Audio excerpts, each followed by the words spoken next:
Olá! A rinite alérgica é uma doença relativamente comum. Ela afeta cerca de 20% de todas as pessoas no mundo. Os principais sintomas da rinite são espirros que vêm junto com coceira no nariz e também nos olhos. Ela ocorre principalmente depois do contato com o pólen de flores na primavera ou então com poeira ou pelos de animais.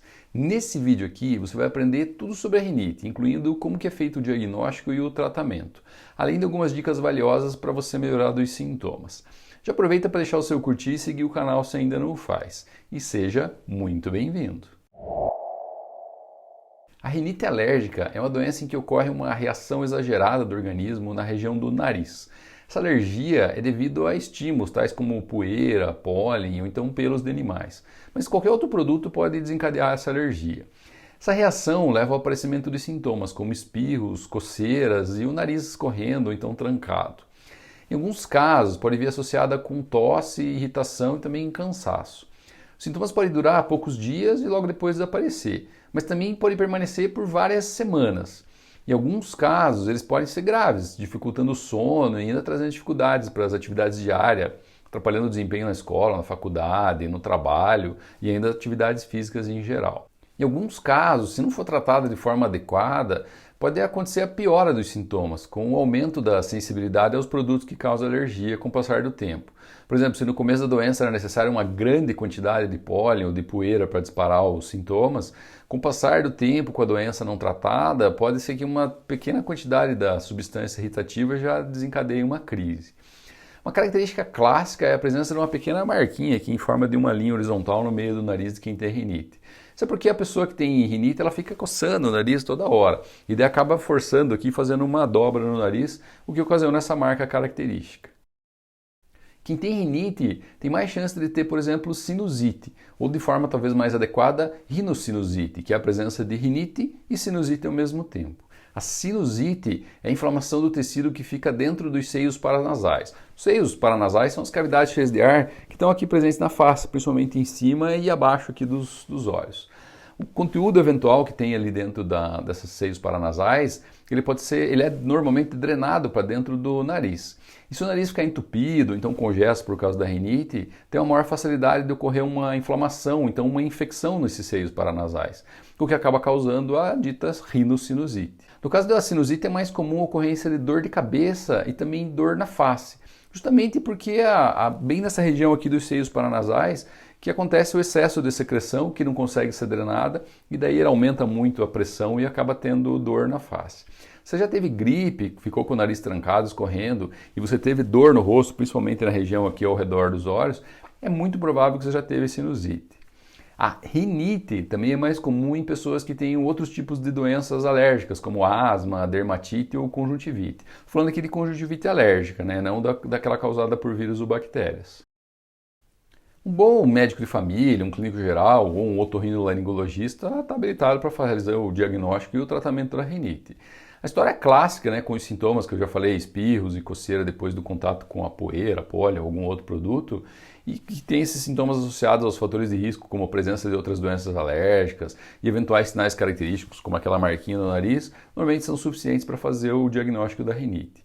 O médico também vai dar uma olhada no interior do nariz, com um aparelho simples chamado de otoscópio, que consiste basicamente numa lanterninha acoplada a uma lente de aumento para permitir enxergar um pouco melhor ali as mucosas, os tecidos dentro do nariz. Isso só já é suficiente para avaliar a presença de sinais de alergia ali nas mucosas do nariz. O exame é mais caro e complexo, às vezes alguns médicos fazem usando um aparelho chamado de rinoscópio. É uma espécie de uma fibra ótica que tem uma câmera na ponta e que além dele ir só aqui na ponta do nariz, ele consegue ir mais lá para dentro e enxergar até a parte de trás lá na garganta. E as imagens são projetadas numa tela de TV ou então num computador. Esse tipo de exame normalmente não traz mais informações do que a simples otoscopia, normalmente não é necessário. Mas dependendo do médico que você for, ele vai acabar fazendo mesmo mais pelo valor agregado ali para poder cobrar um valor a mais pela consulta, né? Mas não necessariamente porque precisa para fazer o diagnóstico. Existem ainda alguns testes com produtos alergênicos que também podem ajudar, por exemplo, a determinar o tipo de substância que está causando a alergia da rinite, né? Mas também eles não são necessários para fazer o diagnóstico, né? Eles podem até ajudar para tentar identificar que tipo de produto que está te causando e para você evitar ficar em contato com eles. Os testes normalmente consistem em colocar em contato com a pele vários tipos de substância que têm potencial de causar alergia.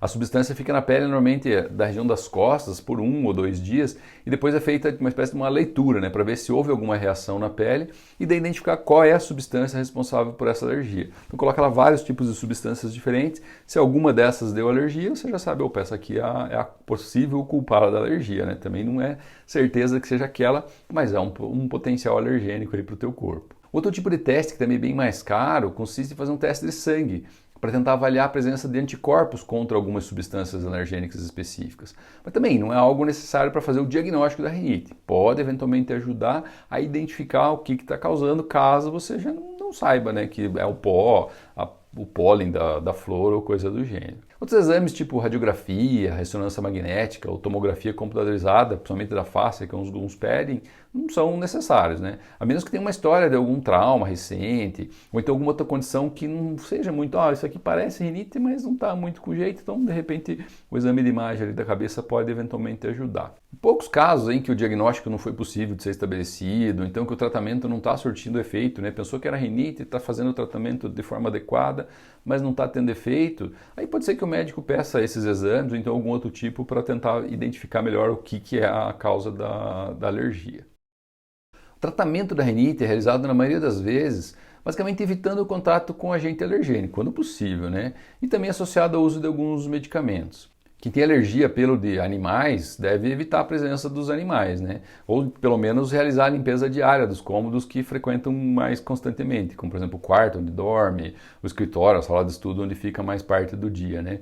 Tentar evitar tapete no chão da casa e também limpar e lavar sofá e cortina de uma forma meio periódica, assim, quanto mais melhor, né? Porque esses são os lugares que mais facilmente se acumulam a poeira e o pelo dos animais.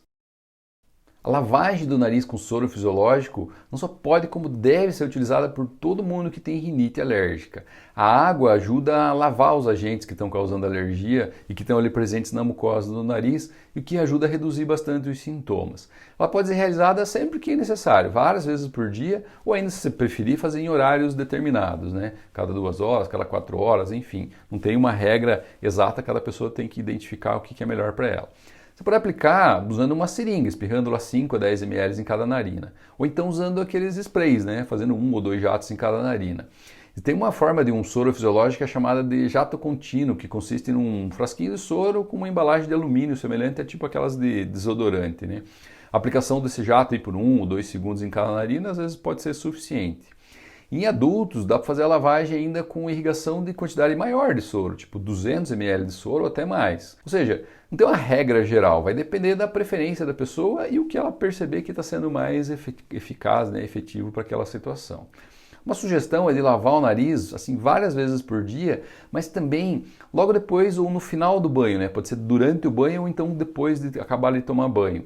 Porque daí a água do chuveiro, aquele vapor quente, ela ajuda a soltar as secreções ali, as substâncias que estão presentes no nariz ali que podem causar alergia.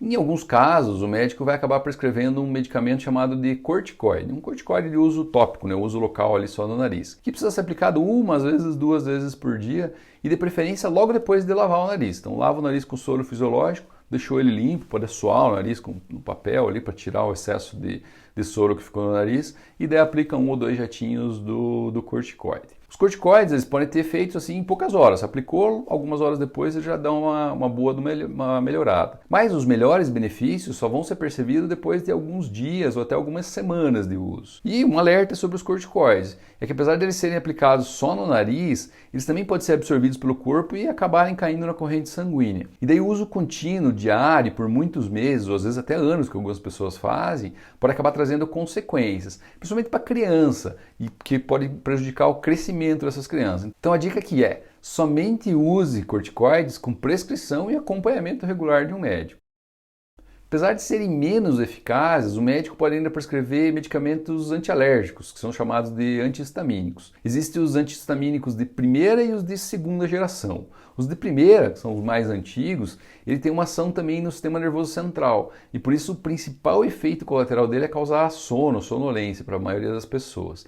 Já os de segunda geração, eles têm menos chance de causar sonolência porque eles não chegam lá no sistema nervoso central. E normalmente eles são tomados só uma vez por dia. Apesar de ser difícil de encontrar aqui no Brasil, existem ainda anti-histamínicos que são de aplicação direta no nariz. Só que apesar de a gente não ter evidência assim muito boa, tudo indica que eles não são lá dos melhores para combater os sintomas da rinite alérgica, não são tão bons quanto o corticoide. Em casos bem raros, específicos, o médico também pode eventualmente prescrever algum outro tipo de tratamento. Claro, o médico vai individualizar e vai tratar o seu caso conforme necessário, mas a base são lavagem nasal e os corticoides.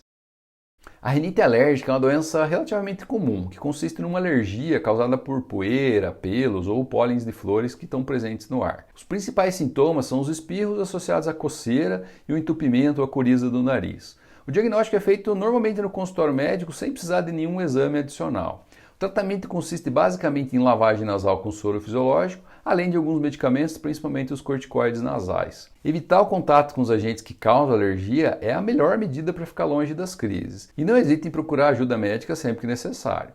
Eu espero que você tenha gostado desse vídeo. Se ficou com alguma dúvida, deixe seu comentário. E continue me seguindo, que semana que vem eu vou falar das famigeradas dores nas costas.